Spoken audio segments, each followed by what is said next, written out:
کو گوتم بدھ کہتے ہیں، اس دین کا بانی، اس دین کا فاؤنڈر، اس دین کا موجد گوتم بدھ۔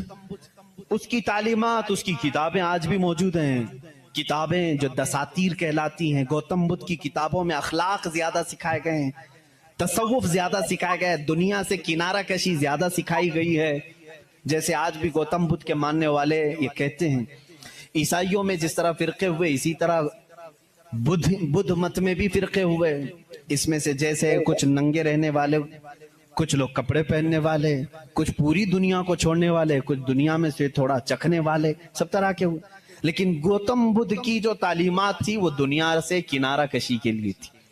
گوتم بدھ دنیا کا ایک بڑا اس زمانے میں پیروکار جس کے رہے ہوں ایسا شخص تھا۔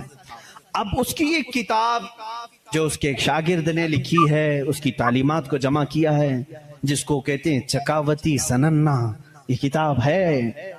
اس کتاب میں گوتم بدھ تعلیم دے رہا ہے، کہتا ہے کہ اے میرے چاہنے والوں، اے میرے مریدوں، اے میرے شاگردوں، سنو میں تمہیں ایک بڑی بات بتاتا ہوں۔ کہا میں ایک ہی بدھا نہیں ہوں، دنیا میں ایک بہت بڑا بدھا آئے گا۔ بدھا کہتے ہیں پاکیزہ اور مقدس آدمی کو، مقدس آدمی کو بدھا اس زبان میں کہا جاتا ہے۔ ایک اور ایک بڑا بدھا آئے گا اور وہ تبلیغ کرے گا۔ اس کی تبلیغ شروع میں بھی عروج پر ہوگی اور جب پھیلے گی تو ہزاروں کی تعداد میں ہوگی۔ اس نے کہا جس طرح میرے شاگرد سینکڑوں میں ہیں، اس کے شاگرد لاکھوں میں ہوں گے۔ بدھا نے کہا گوتم بدھ عیسیٰ علیہ السلام سے بھی 700 سال پہلے کا ہے، 700 سال پہلے عیسیٰ علیہ السلام سے۔ میں تو عیسیٰ علیہ السلام کا ذکر کر چکا ابھی۔ گوتم بدھ کی تعلیمات میں یہ ہے، کتاب آج بھی ہے چکاوتی سننا جس کا میں ذکر کر رہا ہوں، جس میں ایک لفظ اس نے کہا کہ ایک شخص آئے گا جو لوگوں کے دلوں کو بدل دے گا، لوگوں کو برے اخلاق سے نکالے گا، وہ شراب کو منع کرے گا اور وہ لوگوں کی جانوں کو بچائے گا، وہ عورتوں کی عزت کرے گا اور وہ نہایت ہی حسین و جمیل ہوگا۔ یہ سب الفاظ موجود ہیں۔ اس کے شاگردوں نے پوچھا اب وہ آئے گا تو ہم اس کو کیسے پہچانیں؟ اس نے بھی ایک لفظ کہا، اس نے کہا وہ مائتریا ہوگا۔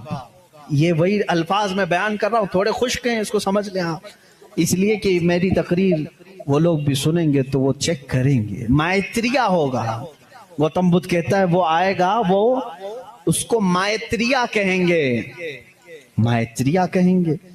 مائتریا کا اب لفظ کا ترجمہ نکالنا پڑے گا کہ کیا ہے یہ، حقیقت میں اس کا معنی کیا ہے۔ مائتریا کا جب عربی میں ٹرانسلیٹ کیا گیا تو اس کو کہا گیا رحمت للعالمین۔ اس نے کہا اس کو کہا جائے گا مائتریا۔ مائتری کا مطلب ہوا سارے جہانوں کے لیے جو رحمت ہوگا۔ مجھے بتاؤ میرے عزیزوں، سارے جہانوں کے لیے رحمت میرے نبی کے علاوہ کون بن کر آیا؟ قرآن کہتا وما ارسلناک الا رحمت للعالمین، اے محبوب ہم نے آپ کو سارے جہانوں کے لیے رحمت بنا کر کے بھیجا ہے۔ گوتم بدھ نے پھر جو نشانیاں بتائی وہ حیرت کی ہیں، حیرت کی ہیں۔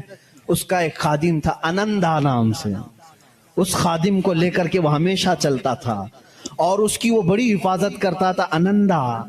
اور سری لنکا کی زمین پر یا کسی اور علاقے میں اس نے انندا نے پوچھا کہ تم جس مائتریا کا ذکر کرتے ہو کہ ایک بڑا بدھا آئے گا، اس کی کچھ نشانیاں بھی تو بتاؤ۔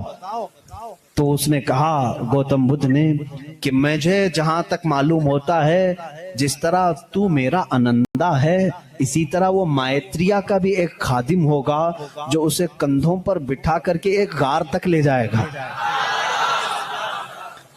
اور دوسرے کچھ الفاظ میں اس کی تشریح بعض لوگوں نے کہا وہ حضرت انس رضی اللہ تعالیٰ عنہ جو حضور صلی اللہ علیہ وسلم کے خادم تھے، ہمیشہ حضور کے ساتھ رہتے تھے، ہر جنگ میں حضور کے ساتھ تھے، ڈیفنس کے لیے رہتے تھے، حضرت انس رضی اللہ تعالیٰ عنہ۔ بہرحال اس نے پھر پوچھا انندا نے گوتم بدھ سے کہ بدھا اس کی اور کچھ نشانیاں بتاؤ کہ جب وہ آئے گا تو کیسا ہوگا۔ تو اس نے کہا کہ وہ پیدا ہوگا تو صبح ہو رہی ہوگی، وہ پیدا ہو رہا ہوگا، صبح ہو رہی ہوگی، جس سہانی گھڑی چمکا طیبہ کا چاند۔ میرا نبی کس وقت دنیا میں آیا ہے؟ صبح صادق کے وقت ہے، جب صبح سورج ابھی طلوع نہیں ہوتا، جو نماز فجر کا وقت ہو رہا ہوتا ہے، اسی صبح صادق میں میرے آقا کی جلوہ گری ہوئی ہے۔ یہ ان کی کتابوں سے۔ میں پہلے اب یہاں پر ایک بات اس کو واضح کر دوں، سپشٹ کر دوں اس چیز کو ان کی زبان میں، کہ ہمیں ہماری نبی کو پہچاننے کے لیے کسی دوسرے دین کی ضرورت نہیں۔ میں اپنے نبی کو رحمت للعالمین تسلیم کرتا ہوں، میرا قرآن کہہ رہا ہے بس مجھے کافی ہے۔ میں تو تم سے کہہ رہا ہوں، ان لوگوں سے جس کو تم مقدس مانتے ہو، چلو ہم انہی کو اٹھا کر تمہیں بتائیں۔ ظاہر سی بات ہے، الفضل لما شہید بہ الاعداء، عربی میں کہا جاتا ہے فضیلت تو اس کی ہے جس کی دشمن بھی گواہی دیتے ہوں۔ اب بدھا یہ کہتا ہے، گوتم بدھ یہ کہتا ہے کہ وہ بدھا آئے گا تو وقت صبح کا ہو رہا ہوگا۔ پھر کہا اس نے کہ اس کی ایک اور علامت میں تمہیں بتاؤں کہ اس کو بہت بڑی بصیرت ملے گی، بہت بڑی بصیرت، نالج اس کے پاس بہت بڑا آئے گا، اتنا بڑا آئے گا کہ وہ اس نالج سے پوری دنیا کو دیکھے گا۔ اتنا نالج اس کے پاس، میں اس کو بصیرت کو نالج کہہ رہا ہوں، اتنی فہم اتنی ادراک اس کو ملے گی۔ یہ گوتم بدھ کہہ رہا ہے اپنے خادم سے، آنندا سے، کہ اتنی نالج اس کو ملے گی کہ اس سے وہ پوری دنیا کو دیکھے گا اور اسی سے وہ پوری دنیا کے نظام کو چلانے کی بات کرے گا۔ لیکن اس کی علامت یہ ہوگی کہ وہ جو نالج، وہ جو بصیرت اس کو ملے گی اس بدھا کو، وہ رات کے وقت ملے گی۔ وہ کب ملے گی؟